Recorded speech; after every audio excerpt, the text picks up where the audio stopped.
नमस्कार, मी पंजाब डक. आज आहे 7 जुलै 2026. आज माझा वाढदिवस आहे आणि वाढदिवसाच्या निमित्त आम्ही दरवर्षी काय करतो, झाडं लावतो. हे पाहू शकता, हे झाडं आणलेले तर हे गेल्या वर्षी ते दरवर्षीचे असे दरवर्षी वृक्षारोपण करत असतो.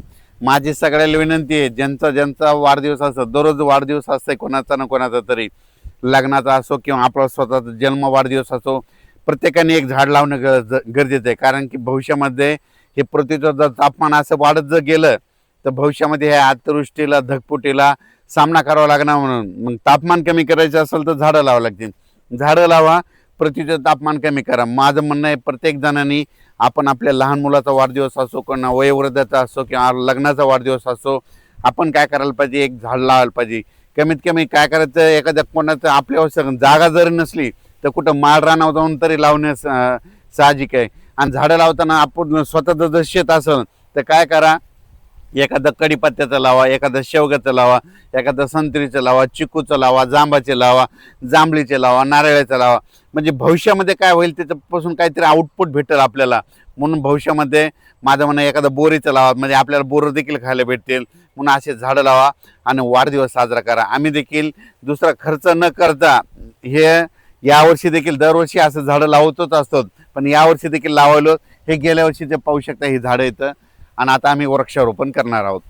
स्टॉप कर. Birthday to you, happy birthday to you.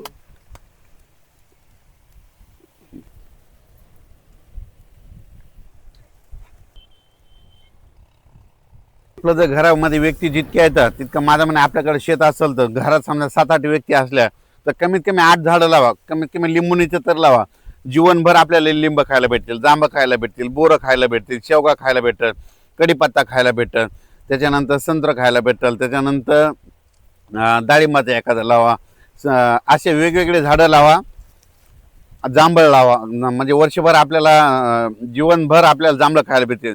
माझं म्हणणं, प्रत्येक आपल्या घरामध्ये जितके व्यक्ती तितके शेतामध्ये झाडं दिसलेच पाहिजे. असं केलं तर हे पृथ्वीचं तापमान कमी होईल. नसता भविष्यामध्ये ह्या जागतिक तापमान वाढीमुळे काय होईल, अतिवृष्टीला ढगफुटीला सामना करावा लागेल, गारपिटीला सामना करावा लागेल. म्हणून म्हणतो, झाडं लावा, पृथ्वीचं तापमान कमी करा. पृथ्वीचं तापमान कमी करायचं असेल तर झाडं लावावं लागेल. जितकी झाडं जास्त तितका पाऊस रिमझिम पडतो. झाडं नसलं तरी पाऊस पडतो, पण झाडं नसल्या असा पाऊस पडतो जगातून पाणी वाचल्यासारखा. जितकी झाडं जास्त तितकी रिमझिम पाऊस पडतो. म्हणून भविष्यामध्ये झाडं लावावी लागतील. झाडं लावा, पृथ्वीचं तापमान कमी करा.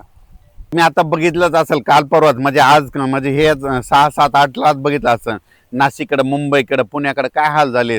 म्हणजे हे काय कारण आहे, हे जागतिक तापमान वाढीमुळे. भविष्यामध्ये हे तापमान वाढलं, भविष्यात अतिवृष्टीला सामना करावाच लागेल. म्हणून म्हणतो, वाढदिवसाला लावा, लग्न समारंभामध्ये लावा, म्हणे कधी पण एक तरी झाड लावा.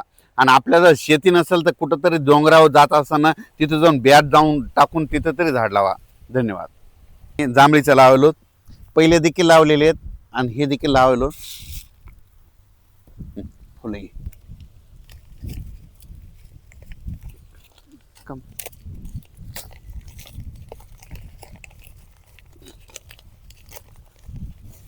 झाड हे निसर्गाचा संकेत येत आहे. ह्या झाडाला उगत बदनाम केलं म्हणजे जांभळीच्या झाडाला जांभळं खूप लागले की दुष्काळ पडत आहे. उलट जांभळीच्या झाडाला जांभळं खूप लागले त्या वर्षी शेतकऱ्याला माल खूप होते. म्हणून सगळ्यात महत्त्वाचं हे कारण आहे. पण काही जणांना काय याला उलट चर्चेचं स्वरूप दिलं की जांभळीला जांभळं लागले की दुष्काळ पडत आहे. दुष्काळ वगैरे काही पडत नाही. जांभळीच्या झाडाला जांभळं खूप लागले की त्या वर्षी शेतकरी मालामाल होतोय. म्हणून यावर्षी बघा तुम्ही, जांभळीच्या झाडाला खूप लागले होते आणि हे आम्ही जांभळीचं झाड लावत आहोत.